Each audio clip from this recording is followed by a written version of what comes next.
Hello and welcome to the Beauty Dharma Summit. This is Leslie Kristen, and I am here with the most amazing woman, Christine Volden.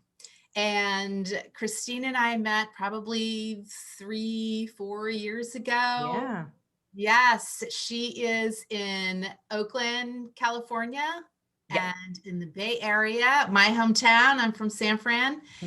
And she is amazing. So before I get started with some fabulous questions and you get to know, I'm just going to share a little bit about Christine and who she is. So Christine is an entrepreneur and sales and marketing mentor.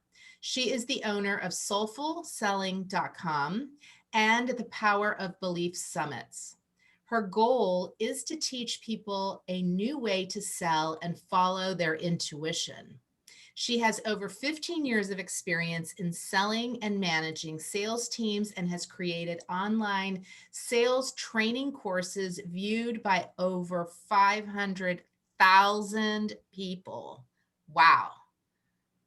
That's Yeah. incredible. I know it amazes me all the time.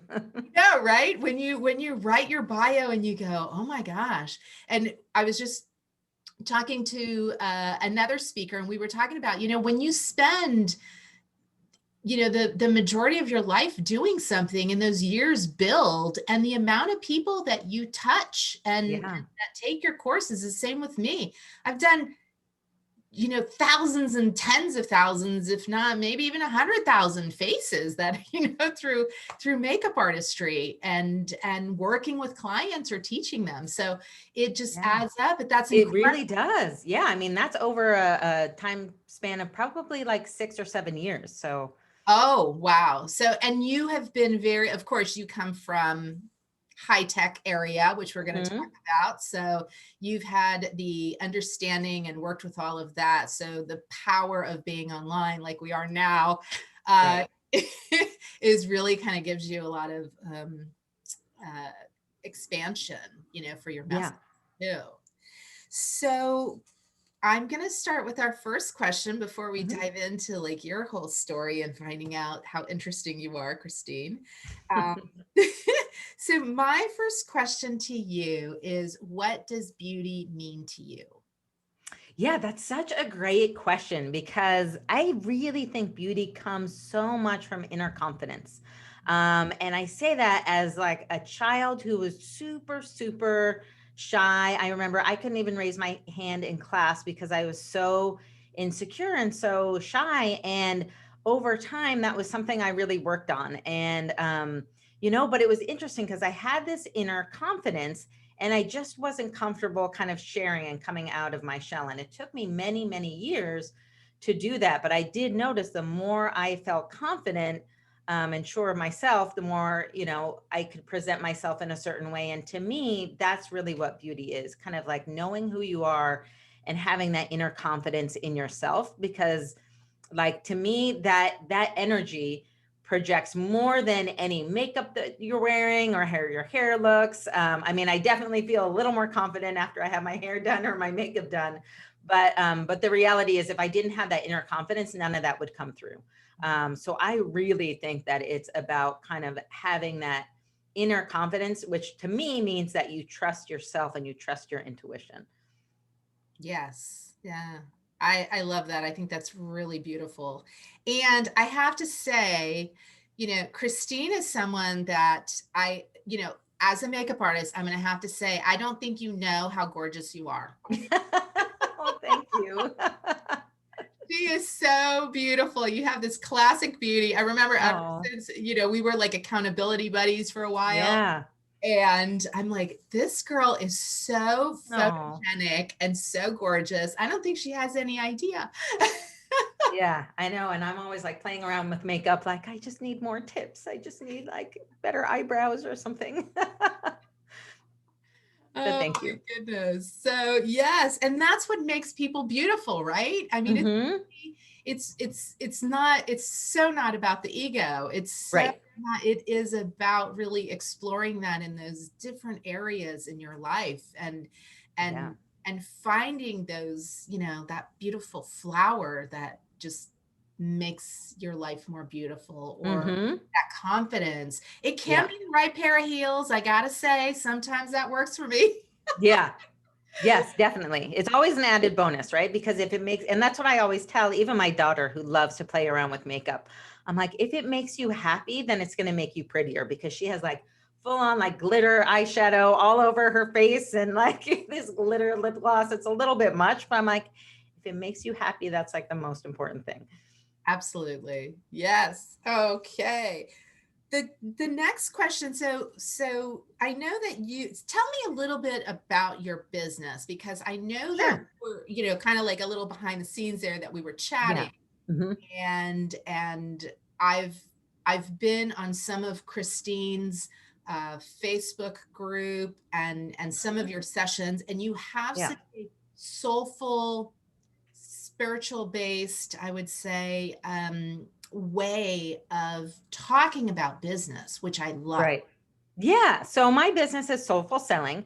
And it's not really just selling, because because I really work with entrepreneurs. And when you're an entrepreneur, everyone knows like you're doing kind of a little bit of everything. You're doing the sales and you're doing the marketing, and they're really very combined. So really what I do, and the way that I look at any business or sales or marketing, and I always say there's like kind of the actual like tactics of selling, which are like, oh, here's the sales funnel and here's how it works. But that's such a small part of it. And if you were to go to any traditional sales or marketing training, that's what you learn. You learn, oh, this is what you do, and this is how you follow up, and this is how you negotiate, right? But that is such a small part of a business, especially if you're an entrepreneur. So I always say that's 20%, and 80% is your confidence and your mindset around it.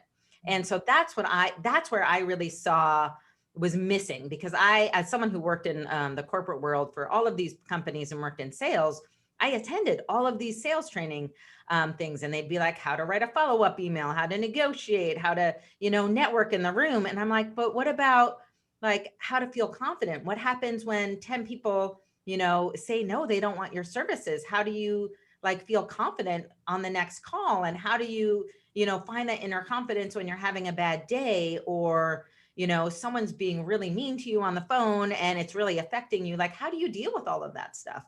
If you're feeling really self-conscious and you have your own business, which is, I think, every entrepreneur, right? And you're dealing with comparing yourself to someone else, or you're feeling like what you do isn't good enough, like, how do Always. you deal with that? And that's what I think is the bulk of it, right? Because that, I could teach the sales tactics all day long about how to follow up and how to write a good, email and how to negotiate. But none of that matters if you don't have that inner confidence. And that's why I think it's so, so important to understand, how do you build that inner confidence, and how do you develop that, and how do you kind of put all of this into practice, right? So it works for your business. And then, the great thing is, I say, if you can learn to sell and market yourself, it impacts every part of your life, right? Because selling is essentially asking for what you want. And so it requires you to be a super clear communicator. It requires you to, be really clear on what the value you provide, right? And that translates to any kind of relationships that you have with a partner, with children, with, coworkers, with friends, with everything. So I think, it's a course that can impact anyone no matter what, because we're always kind of selling or persuading people in our everyday life. Oh my gosh. Okay, so I just have to say, because I come from the world of artists, and Hmm. especially hairstylists, makeup artists, and Hmm. so many of them have such an aversion Yeah. selling, and they think Hmm. it's this, I would say a lot of hairstylists, and what I find is that, we're constantly, maybe the word selling, just it sounds icky, It but does. Yeah. For so many people. conversation. I mean, as a child, we're enrolling our parent to Oh, yeah. a Twinkie over there or whatever. Absolutely. Like, I want that chocolate chip cookie, and Yeah. they're gonna present their case Hmm. to make sure that they're enrolling that person. So it is an intuitive thing. And when I believe you can authentically share your wisdom to someone else in a way that benefits them. That's really what selling is. And that's how Absolutely. put bread on the table. And there's Yes. nothing Yeah. wrong with that. Absolutely. And I have to say that is so true about hairstylists and hair, like just people in the beauty industry. And I'll say it's so funny because the person who did my hair for many years and who's a good friend of mine is like, I always say she's the best salesperson because she is so confident and she always has been. She's an amazing business person, but I had so much trust in her. And I always used her as an example in so many of my courses because she was not only confident as a person, but she was confident about her craft, right? She knew exactly what you needed. Like, your hair is like this. This is what you should get. Oh, you don't want it now? That's fine. And she was just so confident about what she did that it really came across. And I had such trust in her. And that's because we just had a really strong connection. And I always say that's what selling is. I had a client the other day who was like, I'm terrible at selling. And I was like, no, you're not. You just have an idea of what selling is supposed to be and you don't want to do that. And I was like, and you're right on that, because the way what you're thinking isn't what you should do. All selling is making an offer, to someone and having a connection with them. And then, it's like offering someone a piece of candy. You're not offended if they say, no, thanks, I'm not really feeling like a piece of candy right now. Right. But you're making a connection and you're making an offer to them. And that's all it is. So I would question anyone who says, I'm terrible at selling. It's probably because what they think they should be doing is not what they want to do. And that's always a key. If you feel uncomfortable doing something, you shouldn't do it. So if you're like, I don't want to be a pushy salesperson, well, you shouldn't be, because if you did do it, you're going to feel uncomfortable. That's the number one reason why you shouldn't do it. Not because it doesn't work or whatever. It's like, that is the first key. It's like, if it doesn't feel right for you, it's not going to work. Yes, yes. And I think also, kind of veering off for a second, but what came to my mind also is in order to be confident and competent is you have to spend time knowing your craft, Yes. learning your craft. You can't Mhm. BS your way, and that's what brings the icky in. That is so true. Absolutely. And that's why I always say there's this really simple formula. It's like so simple, it's ridiculous. But I always just say confidence is just knowledge and practice in a circle, because the more you build your knowledge, and I always say that's knowledge, not just of your craft, right? So if you're someone who does hair, it's like really being knowledgeable, but also knowledge of yourself, right? And what your strengths are, and what you notice, and all of those kind of like unmeasurable things, right? Those are all knowledge builders. And then you put it into practice, right? And then the more you practice, the more you build your confidence, the more you build knowledge, right? You see what works and doesn't work, but there's that practice part, I think, is the key that so many people, like I work with a lot of spiritual entrepreneurs, and that's a part that a lot of people miss, because there's all this talk about manifestation and things like that, and the power of belief, which I think is true, but it has to be followed by actual, action. And that's super important, because I think, like manifesting is an absolutely legitimate, thing to talk about, but it cannot avoid actually doing the work. So yeah, I think that is what the practice part, I think, is the most important. I love that. Yes. And so that's a whole big conversation there. Yeah. Right. And and it's okay. I mean, we all have to earn a living Hmm. doing what we do. So looking at also different ways that we present offers to our clients and help Hmm. is so okay to do. Yeah, I mean, I always say you're doing a disservice if you're not offering something that right? That somebody might have wanted. And there's so many of us who do work that is so helpful and has this great ripple effect, right? That it doesn't just impact you, because beauty, like the ability to like help people with their inner or outer beauty, both equally important, because they're going to build someone's confidence, and you go out into the world as a more confident person, then you are impacting everyone around you in a positive way. Right. So that is so helpful. And I think a lot of times people shortchange themselves or what they do, because they think like, oh, it's not that, it doesn't mean that much, or it doesn't matter that much, but it does. Oh, absolutely. And that's the whole beauty dharma means purpose. Yeah. Yeah. And that's why I love that. Oh, this conversation is just with the thousands and thousands of women. And I've been listening to an audiobook. One of the authors that I have that I'm just thrilled, this, this author, I was listening to her audiobook that is going to be on the summit, but it's talking about how women take care of everybody else. We're Mm-hmm. constantly putting ourselves Right. last. Mm-hmm. It's that, oh yeah, I'll get to myself, or maybe it's not that important, or it's this and that. But Yeah. when I show someone and allow them to see, granted, I use paint, I use makeup brushes, and I get to, decorate the outside. But what shines through when you get to own something that you haven't been looking at, when you look at yourself in the mirror, makes my heart sing. Yeah. And it makes theirs too. And Right.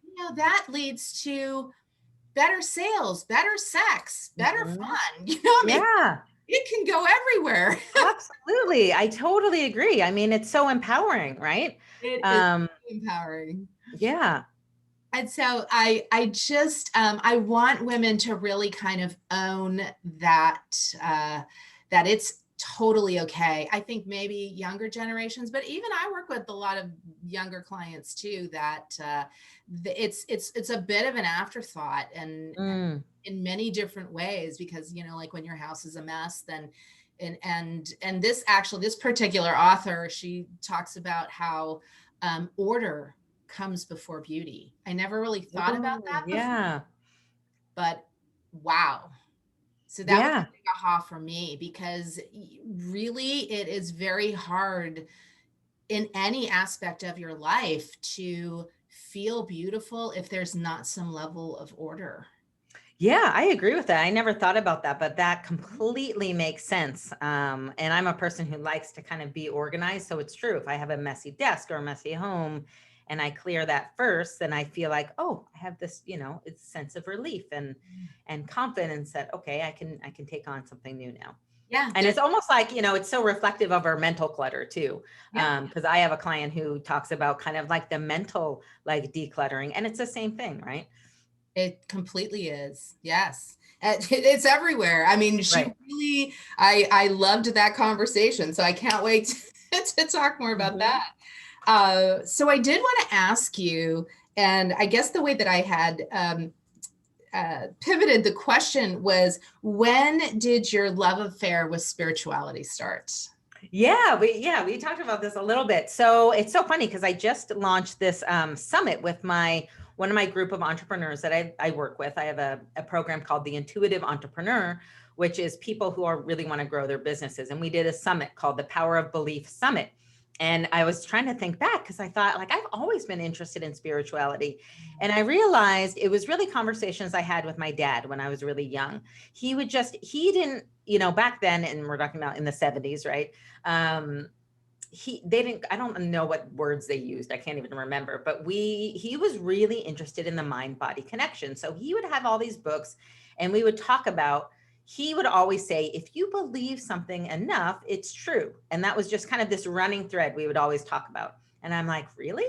And then I remember in high school, he had these books called the Silva Mind Control Method. And I think those have recently come back. They were very popular, I think in the 80s, you were saying.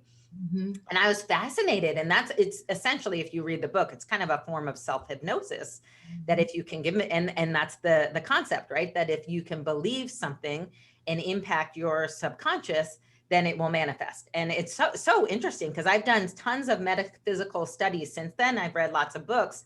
And this is a running thread that you see in most metaphysics books, that they talk about, if you can influence your subconscious has to manifest either in your body or in your environment. So it's very interesting, but that was just like, that specific part of spirituality was something that I was always drawn to, that mind body connection. And that, like, I always noticed I'd have these like gut feelings about things and I would ignore them or I wouldn't ignore them. And I never really thought about it until like it became more serious and I had like kids and stuff. And then I started noticing like, oh, this is like a really important skill, right? Absolutely. And so how did you take some of, I guess, that belief or Mhm. the core of that into your business? Yeah, so I would say, it's so funny because I always wanted to be an entrepreneur, but I live in the Bay Area, which is a very high priced area. I happened to get a job in tech in sales, which paid extremely well. So I'm at this point where I have like a house and a car and I have two kids and I'm like paying for all of these things. And I'm knowing, hey, I want to leave. Like I want to do my own thing because I had always, from the time I was a kid, I always knew I was going to be an entrepreneur. And it was one of those things that you don't realize this knowing is so important. But now I recognize, no, it was very clear to me that I always wanted to do that. So I was always like, well, maybe I'll do it after this or after my kids are, in middle school or after. Well, it was a very interesting, I guess, course of events that things happened in my job where I was all of a sudden like, I don't even think I can do this job anymore. I'm so like devastated and burned out and disappointed. There was like kind of something that happened at one of my the companies that I worked at, and I was like, I just can't do it anymore. I was like, I just really mentally feel like my body is telling me I cannot do it anymore. And that's one of the things I've learned since then, that our body actually sends us messages. So it tells us like, this is not working anymore, right? Like whether it's a thought in our mind or your body just like getting suddenly sick and not being able to deal with things, a lot of times that's a sign of something. And so I did take some time off, and I was very lucky. I was fortunate enough to do that. And then I thought like, oh, that was crazy. I just kind of second guessed myself. I went back to work, same industry. I got fired twice within 9 months. So I'm like, okay. The first one I was like really devastated by. And then the second one I was like, okay, got it. Like this is clearly a sign that I am not meant to do it. And the reality was my heart wasn't in it anymore anyway. And I really was just doing it. I was like, I just need to do this a little longer to save some money. Because I was like, I want to start a business, but I actually have no idea what that business would be. So it took me a while, and I had been working with a coach for a long time. And I had this idea that, I wanted to help people because I was a Peace Corps volunteer. I've always like wanted to give back. And that was one of the things I didn't like about, because when I worked in the corporate world, I sold advertising, and I was thinking, this doesn't really help anyone. I'm not like contributing to the greater good by selling advertising. And so it was very interesting. She helped me see that I actually did really love the sales part of it. I just didn't like the way I was doing it. Because I kept thinking, no, sales is what I do for money, but that's not what I love. And it turns out I actually did love it. I love the idea behind it. And I realized the way that I look at it is very different than most people do. And I kind of just had this gut feeling. I was like, I think this is a business. I think I could start a business. And so many other people are like, validate their idea and they do all this market research. I didn't do any of that. I was just like, I'm just going to start a business.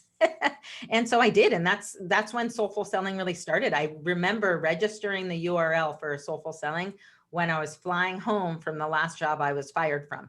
I was like, because it was nice. It was the second time. I was like, okay, I'm clear. I'm definitely not going to go back and work. And so that's when it started. That is such a great story. Yeah. How have people found you? I mean, how have you built your, I mean, obviously you come from tech and all of that. Right. You have, you're not like most of us trying to figure out how to use things.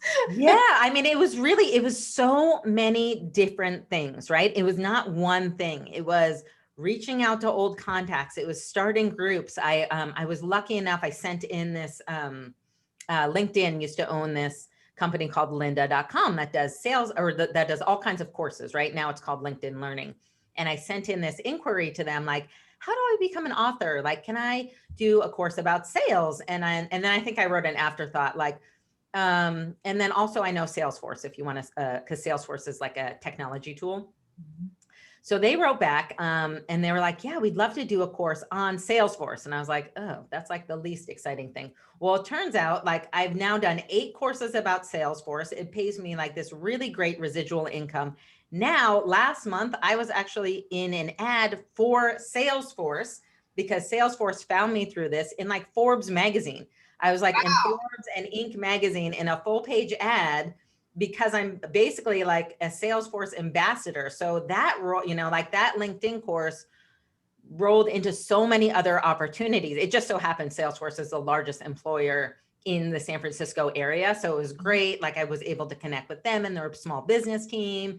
So it was like all of these little things like kind of were cumulative, like we were saying, and grew into these bigger things. So I was so lucky to have all of these like little things happen along the way that pushed me a little bit farther. So that I was really lucky, but I mean, it certainly hasn't been easy. I mean, I've definitely had ups and downs where, you know, I've tried new things and then they haven't worked. And the one thing I come back to again and again for me personally and for everyone is I just have to follow my intuition. If I, you know, meet someone and they're selling this program that I think I have to be in, I just have to check in. And I had this experience recently with a marketing person. My friend was so convinced, was like so fabulous. And I was like, my gut is just telling me no. It looks great on paper and everything you're telling me is great, but my gut is telling me no. So I can't do it. So that's kind of what I've come back to again and again. I just have to follow that gut feeling. It's so true. Every time I have kind of gone against it for one reason or another, you know, you just end up getting shafted. I mean, Right. And yeah. And once you start paying attention to it, then you realize how often you get signs in your intuition. Cause I used to do this for many years. I would just like, I would ignore it and then I would forget about it. I'd be like, oh, that was a weird coincidence, or like, that's so strange. And then once I actually started paying attention, like, what if every time I just followed the intuition? And that's kind of scary when you first do it, because sometimes it doesn't kind of match up with what your friends and family are saying, or what, like, you know, your business mentor is saying. And I started doing that and I was like, oh, this is like, I actually don't need these expensive business mentors. I don't need to read this magazine about what the newest trends are. All I need to do is check in with myself and see if this makes sense. mm-hmm. Of course, you have the knowledge about what you're doing. So yeah, I mean, that helps. Yeah. But there was a point, right, where I got to the fact where I was like, I don't need more business courses. I don't need to learn a new online marketing trend. Like if something comes up, I certainly look at it. I'm like, oh, that's interesting. But it's so funny. Nothing new has come out in like the next 10 years, right? It's just once you've been in business for a while, you see the same techniques come through, you know, over and over again. And it's very cyclical. And it's, you know, it's because our environment changes, right? There's an election and people's behavior changes, or there's, you know, COVID and people's, you know, the way people consume information changes, right? You just have to adapt to what's happening. Sure. I mean, it's like fashion. Exactly. It'll have a spin, but it's stuff that recycled, whether we're going to bring back, you know, grunge, or whether we're going to bring back 1940s influence, or you know, exactly. Right. Yeah. I mean, I wish I had my old parachute pants from the 80s. I was going to say, once you're old enough, you've been there and you've like actually been in that time wearing that when it was brand new. Yeah, exactly. That's totally true. Uh-huh. So, oh my gosh, this is so great. So I want to ask you a question for the audience is, what can you share with them that they could put into practice that could, you know, help them make their world a little more beautiful, from either selling or into it, whatever it might, what are your words of wisdom? Yeah. So I think that every relationship that we have the ability to have like an amazing impact, right? Whether that's us being a parent, whether that's us being a teacher, a friend, a mentor. And I have this concept that I teach that's called soulful connection. And soulful connection is like super simple. And I teach this in like my courses, but the essential kind of gist of it is that if you can make like a head and a heart connection with someone, you can have really deep impact, with them. So a lot of people will like, you'll have something in common with them, or you'll be in a group with them, and you like, that's like just a head connection, right? But if you can make a heart connection, and that's different for everyone, right? For some people, it's like having deep conversation. For some people, it's like, doing some activity together. But if you can figure out how to create that with someone, the impact is so, so valuable. And I teach this in the perspective of sales and how you can sell this way. But I'm like, it really applies to every relationship you have, whether you're doing someone's makeup, or you are selling them something, or you are their teacher, right? If you can create a soulful connection with each person, that is where the impact really happens. And then the ripple effect, like, you're already going to have a ripple effect if you teach someone just something basic, or if you work with them, but it's going to be exponential if you make a real soulful connection with them. Oh my gosh, I agree. And we were talking a little bit about, talking about bringing old school stuff back. I love, love the phone. I mean, like I do not like texting. I don't like little snippets of, information that, email, that type of thing.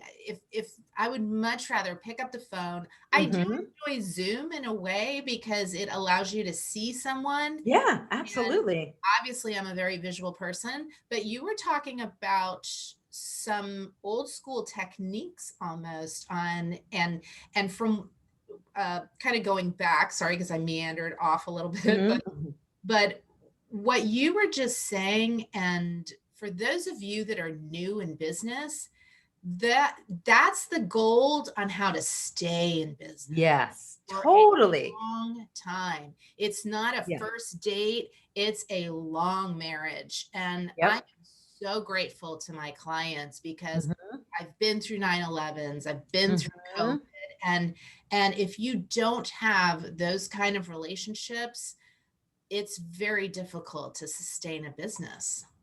Absolutely. Yeah. Cause I was saying the way that people buy is really, first of all, it already has changed, but I want people to be prepared for 2021 because this is going to be a whole new ball game. Right. And it's like kind of taking those old school sales tactics, right? The old school of like, hey, one-on-one, really connecting, getting to know someone.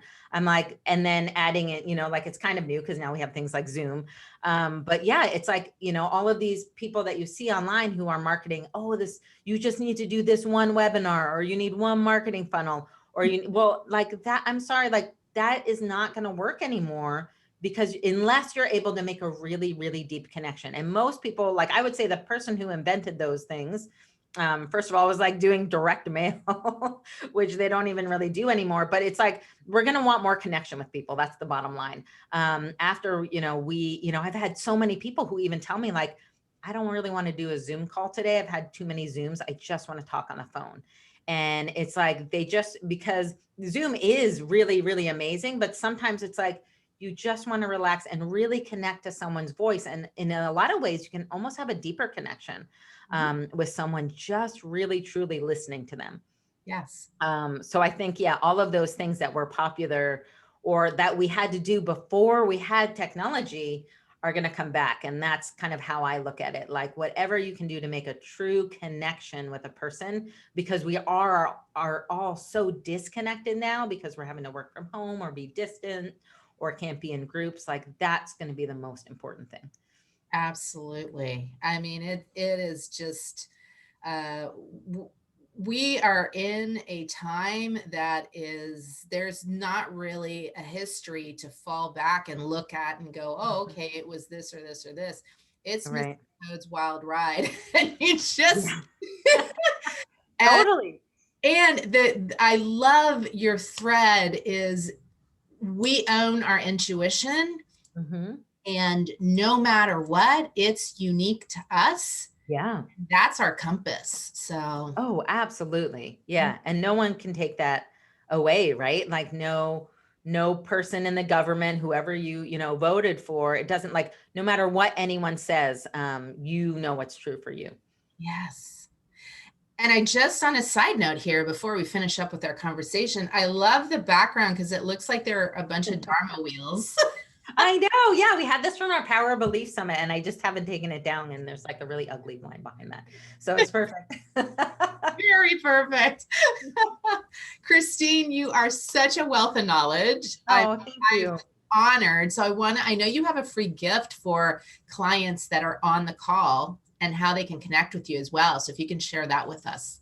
Yeah, so you can go to soulfulselling.com/beauty dharma. And I do have a little bit of a guide on like how to kind of connect with people in 2021. And you can apply that to selling. You can apply that to just to, friendships and staying connected. It really kind of applies to everybody.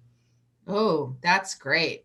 And yes, I mean, you've got to check out for all of us that are in a relationship business. What a great way. And, Facebook, Instagram, I'm sure, all of that good stuff to connect with you. So Yeah. Yeah. thank you. Thank you. You are just a breath of Thank fresh you. air. Yes. Yes. I love bringing some West Coast vibe into the West Coast world. So we will see you on the next session, the next Beauty Dharma session. And again, this was the beautiful Christine Volden, and I'm Leslie Kristen. And thank you so much. Live life beautifully. Bye.